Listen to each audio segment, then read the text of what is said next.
My name is Deborah Miretzky.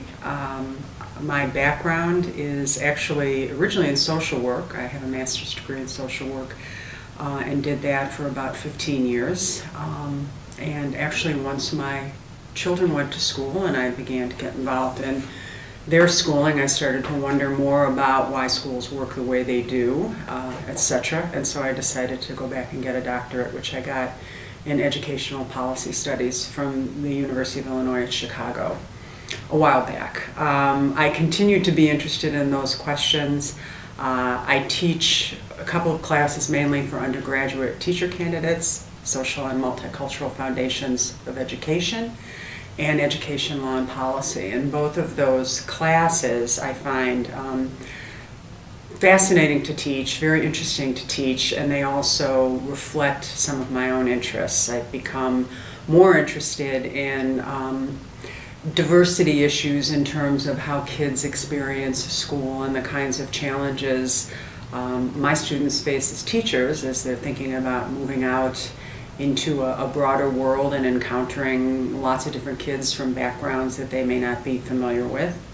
I'm also very interested in democracy and civic education, and very concerned about the reality that our schools don't have much time to help students understand what being a citizen in America is about. That's something that I'd like to do more research on at some point as well.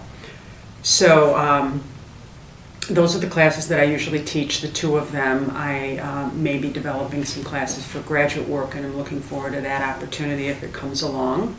Currently, in terms of what I look for in an A student, which is a term I'd probably rather avoid, but we'll call it that, I respect and admire students who are willing to struggle with tough questions, and I think both the classes that I teach raise a lot of those kinds of questions. They're not necessarily very comfortable classes. They're not necessarily always comfortable for me. They ask students and they ask me to take a look at the things we believe, what we've always believed and what we've assumed, and why we believe those things and assume those things. And so I'm always impressed with students who are willing to struggle with that, who are willing to challenge their assumptions, who are willing to challenge me and say, I'm not sure I agree with what you're saying, or I'm not sure why we're looking at this. And I think that that also adds to what makes a good teacher, because I think unfortunately right now we're often very focused on teachers who know their content and know how to assess and Common Core curriculum and all of that, and that's great. But I think one of the things that we've kind of gotten away from is seeing teachers as intellectual beings who know how to think, who want their students to think, who have a variety of ways of looking at what goes on in the classroom, their students, the families they work with, schooling in general. You can always learn more about what you need to learn, but you also need to know how to think and value that. And so I like to think that my classes are places where students appropriately feel challenged to wrestle with issues and to think about bigger and broader questions, and hopefully take that into their teaching for their own students in the future. That would be really important for me.